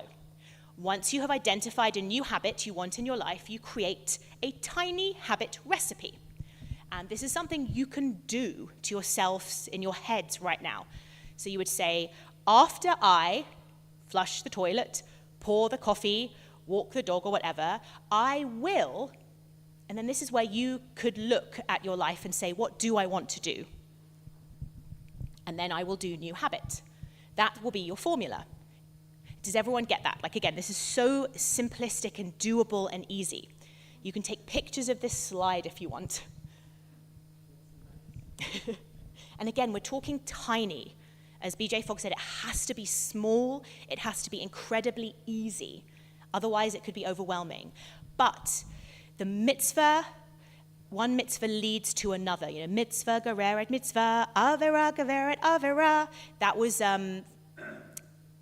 Hillel, I think. Someone at the very beginning in Pirkei Avot says one good deed actually does lead to another. Because if you start doing this with your, I'll take my daily vitamins, I will do a stretch, it might be that after a few weeks, you will be able to do 3 stretches, or you'll remember other things as well because you are so inspired and it's encoded. So the reality is that this does end up being a big step. We're getting close to the kind of the last piece. So we already did some examples, but here are some real life tiny habits that my friends and I have done. After I've put my shoes on, I will write down the most important task of the day that I need to take care of. One of my friends always struggled with like what to do, how, and when, and her to-do list was unmanageable. But she linked this to her shoes, because whether you're wearing sandals, boots, or sneakers, or flip-flops, you leave the house with shoes. She had a little pad by her front door, and when she was ready, she would say, "This is what I need to do." Notice how small the task is. It isn't, I will write an entire to-do list and break it down into subsections. Buy the peppers, buy the potatoes, cook the this. It would literally be, here is the one most important thing today. After I take the dog for a walk, I will do a stretch. That was one of my other friends. Again, after I brush my teeth, I will floss one tooth. Someone wanted to add flossing into their repertoire because they didn't floss. And again, this is the one that I ended up doing. After I take a sip of my first coffee, I will say one thing I am grateful for. Because for me, I wanted to work not only on the stretches, but on my spirituality, on my Judaism. As someone who, 2 young kids, very busy, I don't get the chance to go to morning minyan. I don't have the time to say Pirkei Avot, Shacharit, Torah service, all the kerfuffle every single morning. But I noticed that I kind of missed it. Before kids, it was easier to do some kind of morning Jewish prayer. And I'm not saying, oh, you all need to do daily Jewish practices, but that waking up with a modeh ani mentality, I'm grateful. Even though I'm stressed and sad and overwhelmed, it did change my attitude for the day. But I would forget to do it because I was always in that hurry. So I linked it. My anchor moment was, well, I always have coffee. No matter what, I always have a cup of coffee. I will take 1 sip of coffee. That will be my trigger, and then my new habit, my recipe is after I take a sip of coffee, I will say one thing I'm grateful for. Most days I'm too tired and like catty to even have a gratitude list, so here's what I would do. I am grateful for coffee. That was my gratitude because it was easy. But after a week of just saying I am grateful for coffee, I then added, I am grateful for my children. I am grateful for my husband. I am grateful for mild weather. I am grateful for my able body. I am grateful for my sister Miriam. And it got bigger and bigger naturally because you lean into it. One mitzvah breeds another mitzvah. And here's what's really, really cute, and I'm not kidding. So I've been doing that practice now for probably a year. My 3-year-old, who can now speak, she, for part of her morning routine, when she has her beaker of milk, she goes, I grateful for mummy. I grateful for Jonah. That's her brother. I grateful for daddy. And then she'll say something silly. I grateful for poo-poo. Because she's 3. But yes, we're actually very grateful for the ability to go to the toilet. So God bless her. She has seen that this is now something, she thinks this is something every human does. And she'll do it at other people's houses. If she sees a mug, she'll kind of go up and drink from the mug and go, I grateful for daddy. I grateful for Lila. Because I'll sometimes say, I'm grateful for Lila. So it's, she saw me do it, So she sees that that's what you do when you drink coffee. That's just now, and I do it automatically now. Like, that's what's amazing. I don't even consciously think about it, but I'll just be like drinking my coffee now, like, grateful for you, grateful for you, grateful for you, So in some ways, the spirituality isn't always there, but like it became, just like with lighting the candles, it became this is now my weekly Shabbat celebration. It grows. It becomes external and real. And I think it helps. It helps me be less of a mean ingrate, It's just real. That's just me drinking my coffee and saying I'm grateful for it. Yes, I just put on a lot of makeup. That's you? That's beautiful. No, I put on a silly hat. It was a bit of a photo shoot for a Hillel event where I wanted to model being grateful. So yeah, a final word. By the way, are we finishing now, basically? Am I even over? Is it 11:50? Okay, well, we're going to finish in a couple of minutes. We're very close to the end of this. The importance of celebrating achievements immediately. This is a critical part of making lasting change. Habits can form very quickly as long as people have a strong positive emotion connected to the behavior. Because again, if you do it, but you're like, ugh, boring, that was not fun, you're going to resent it, and why would you do it again? So it's vital that you celebrate immediately after performing your new habit. When we feel good, brain dopamine, and we're more likely to do it again, just when you smile. So to help wire this new habit, and have it be easy in your brain, there's, again, the recipe is you perform the behavior sequence. You've got your anchor, your I am pouring my coffee, your tiny behavior, I am grateful for Lila, celebrate immediately, woo, like whatever you want to do. Again, does everyone understand like the importance of that? This will be the part you might forget if you try to take on a tiny habit. But it really is wonderful. And literally, how to celebrate. You do whatever you need to do. You can pat yourself on the back. You can do a happy dance. What matters is the immediacy of it. So you don't want to celebrate 10 minutes later. And the intensity. Like you really want like, boom! Don't feel embarrassed. Celebrating out loud is the best.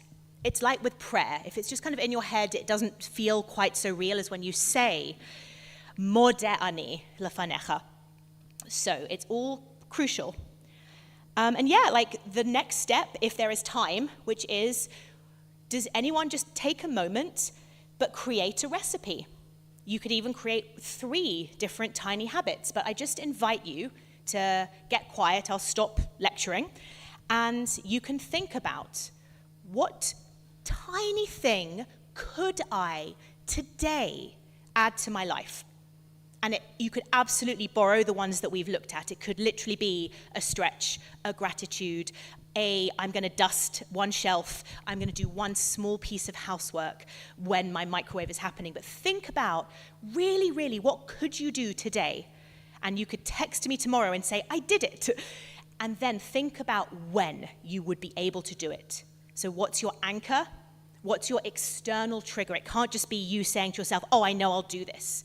But it has to be something you would do anyway.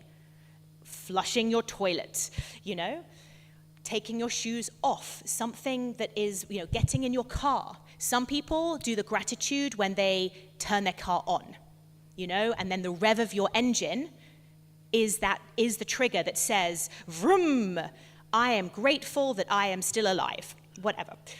So have a quick think, and then once you've got your trigger, your behavior, think about what would you do to celebrate. And that is going to be one thing I would love to see from some of you, an example of how you would celebrate. Like, would your noise be, woo? Would you give yourself a clap? Would you...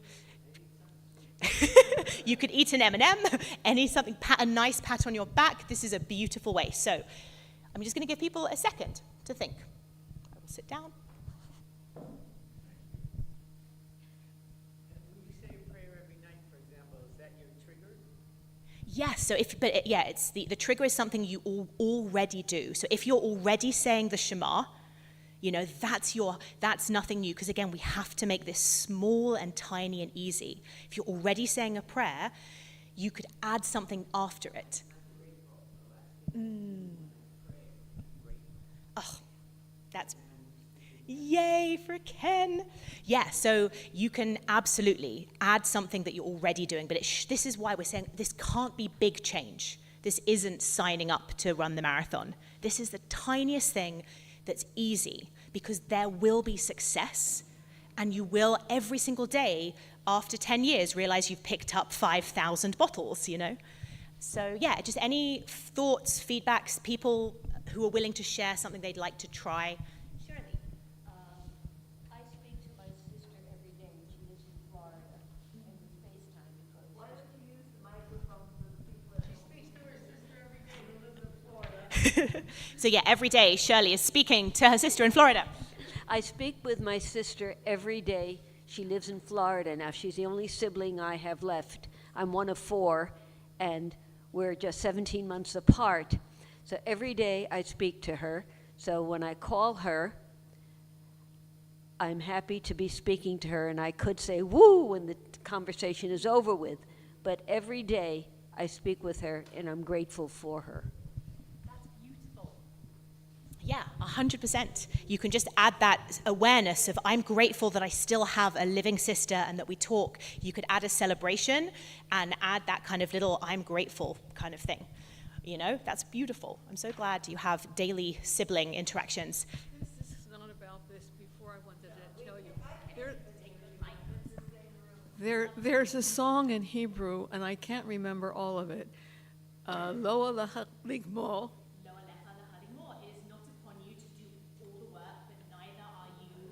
Just to get that, yeah. Yeah, I'll say it as well. Could you repeat? Yeah, of course. So every her brilliant brain remembered that it's actually a song. Mwah, Shavua Tov, Ernie. Love you, and I'll see you again soon. It's good. Take care of yourself. But yeah, there's literally a song. Lo alecha hamlecha ligmor, lo alecha ligmor, oh baby. Lo alecha hamlecha ligmor, lo alecha ligmor. Velo achshav ben chorin lichibatel mimena. Velo achshav. So that means that. That's literally Rabbi Tarfon's words. That song is part of it. It's not upon you to do all the work, but neither must you desist. So thank you for remembering that. Yeah, would anyone be willing to share a tiny habit they think they would like to try out? And if they have worked out what their anchor is? It's also, again, like this is homework, really.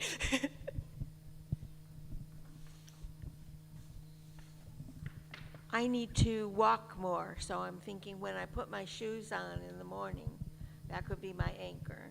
Yes. And then I could do some walking, even just around my house long, and then I could cheer myself. Yes. Yeah. Oh, gold star. That is a gold star because, I'll say that loudly for those at home and anyone else. Putting your shoes on is something that happens anyway. So we're not kind of changing the world. And we have the behavior I want is to do more steps, is to do a walk. But we're not saying, right, I'm going to do a 30-minute power walk in a park or on a beach that takes a long time. It's literally could I walk around the house?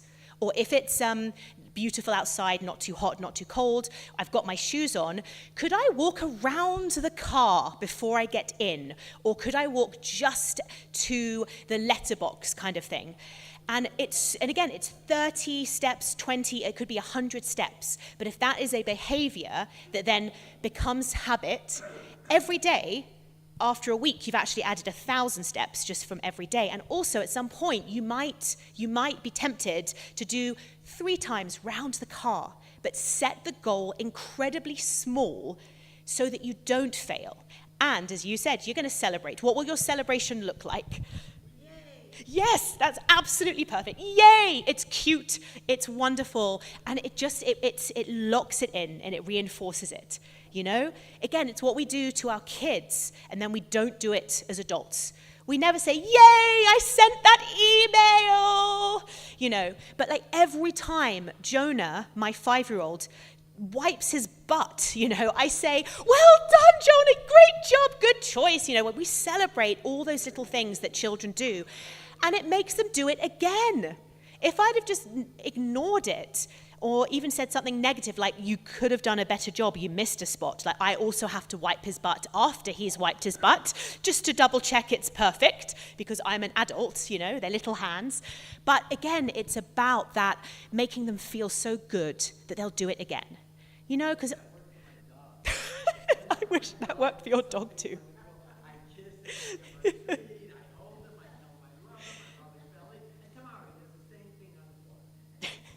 Thank you so much for that, because that is absolutely perfect.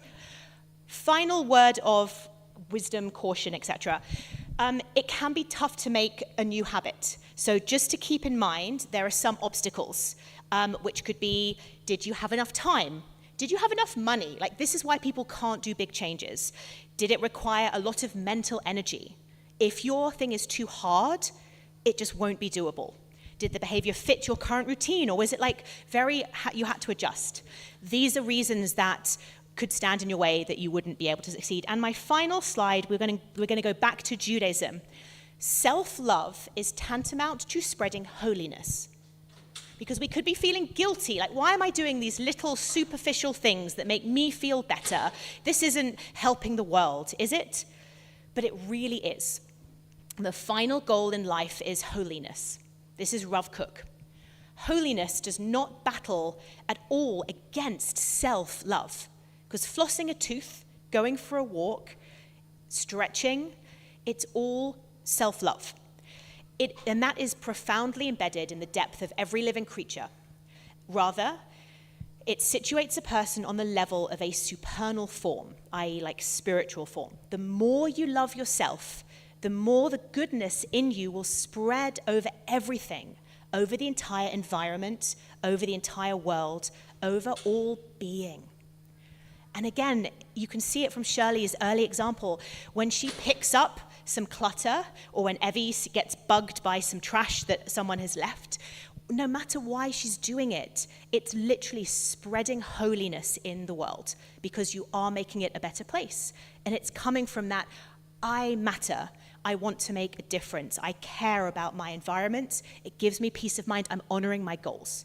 So self-love radiates outwards, as we know. And you don't even realize it, but that gratitude that I might say over my coffee or that stretch I did after flushing the toilet might make me smile a little harder so that when I interact with you, I'm not going to snap at you even if you irritate me, which means that you're going to leave me feeling happy rather than being snapped at, and then you won't take it out on someone else, and it permeates onwards and outwards. So I think we went a little bit over, but this was a very important slide. Tell your friends, and I encourage you to take any of the little nuggets we learnt and see if you can do the tiniest of habits into your life until it becomes just part of who you are.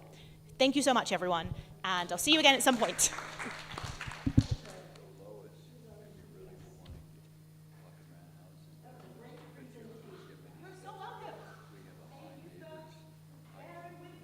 When you do your stretch, count to 5.